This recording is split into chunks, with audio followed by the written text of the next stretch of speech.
ఈరోజు తెలుగుదేశం పార్టీలకు సిగ్గుండాలి కొద్దిగానే. ఎందుకంటే వాళ్ళు ఎన్నికల ముందు అనేక హామీలు ఇచ్చి, అబద్ధపు హామీలు ఇచ్చి సూపర్ సిక్స్ అని చెప్పేసి అన్నట్టున్నటువంటి వాళ్ళు ఈరోజు సూపర్ సిక్స్ అమలు చేయలేకపోగా ఈరోజు వాళ్ళు 100 రోజులకే మంచి ప్రభుత్వం అని చెప్పి అన్న వాళ్ళు కూడా మంచిగా చెప్పుకున్నారు తప్ప సకృతం అర్థం తీసుకున్నారు తప్ప ప్రజలు కూడా మంచిది అంటలేదు. ఈరోజు గ్రామాలకు వెళ్ళండి.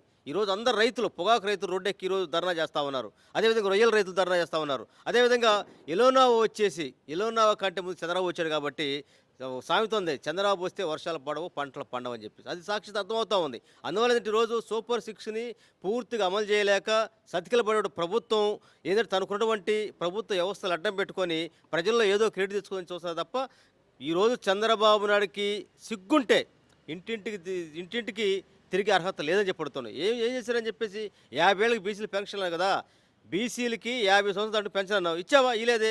అదేవిధంగా ఈరోజు నువ్వు 40 సంవత్సరాలు నిండినటువంటి వాళ్ళకి, మహిళలకి డబ్బులు ఇస్తా అన్నావు. అదేవిధంగా నిరుద్యోగ భృతి అన్నావు. లేదా తర్వాత ఏదైతే వాలంటీర్లని మేము రెగ్యులర్ చేస్తా ఉన్నావు, అది లేదు, ఏమీ లేదు. ఏమీ చేయలేకపోగా ఈరోజు గతంలో జగన్మోహన్ రెడ్డి గారు ప్రభుత్వం దిగబోయే ముందు దాదాపు 66 లక్షల పెన్షన్లు ఉంటే ఈ రోజుకి కేవలం 60 లక్షలు మాత్రమే పెన్షన్లు ఇస్తా ఉన్నాం. అంటే 6 లక్షల పెన్షన్లు కోతకు గురైనవి. ఈరోజు ఒక వీడియో కొత్త పెన్షన్ లేదు, వృద్ధా పెన్షన్ లేదు. అదేవిధంగా ఏదైతే సామాజిక పెన్షన్లు అక్కడ కొత్త ఇవ్వలేదు. ఇవ్వకపోగా ఏ ముఖం పెట్టుకొని నువ్వు ఇంటింటికి తిరుగుతున్న దానికి కొద్దిగా సిగ్గుండాలి. వయసు మళ్ళీ కానీ బుద్ధి మార్పు రాదని చెప్పి సందర్భం తెలియజేస్తా ఉన్నాం. వెళ్ళమోనండి. ఈరోజు ఎక్కడ కనపట్లేదు. 27వ తారీఖు మొదలు పెట్టారు, ఇవాళ తారీఖు 29. అదే నిజంగా ఆ ప్రజల్లో ఊపు, ఉత్సాహం, సంతోషం ఉంటే ఈరోజు వాళ్ళే స్వరడబ్బా కొట్టుకునేవాళ్ళే. అసలు మా ప్రభుత్వం అట్టా ఉంది, ఎట్ట ఉందని చెప్పేసి. చూడండి, రోడ్ల మీదకి వస్తున్నారు రైతులు మొత్తం కూడా ఆందోళన చేస్తూ ఉన్నారు. అదేవిధంగా మహిళలకి డాక్టర్ గ్రూపులు డబ్బులు కట్టలేకపోతూ ఉన్నారు. అదేవిధంగా నిరుద్యోగులకు ఉద్యోగాలు లేవు. ఈ విధంగా అన్ని వ్యవస్థల్ని బస్టు పట్టించి పూర్తిగా 2 సంవత్సరాల పరిపాలనలోనే దివాళా కోరుతనంతో ఈ ప్రభుత్వం కాలం తెస్తూ ఉంది.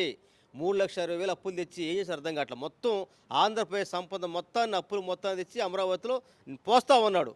ఆ పోస్తా దండుకునే పద్ధతిలో ఉన్నాడు. దోసుకోవటం, దాచుకునే పని తప్ప ప్రజలకు మాత్రం ఏమి లేదు. ఈరోజు ఇంటింటి తిరిగితే చెప్పు తీసుకొని కొడతారు, చీపిరితోటి తలల మీద కొడతారని చెప్పి తెలియజేస్తా ఉన్నాం. కరోనా మళ్ళా ఆంధ్రాలో విజృంభిస్తుందని చెప్పి మాట్లాడుతున్నాం, నిజంగా? ఒకటి, కరోనా అనేటువంటి ఉపద్రవం అనేది రావటం అనేది బాధాకర విషయం.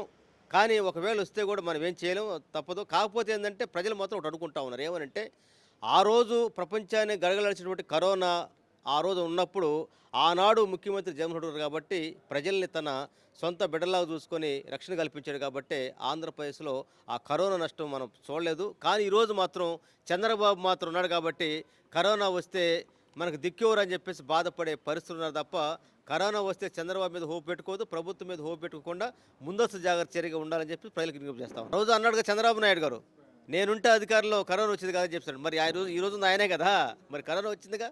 అంటే అన్ని అబద్ధాలు, సొల్లు కబుర్లు చెప్పడం తప్ప ఏమీ లేదు చంద్రబాబు నాయుడుకి.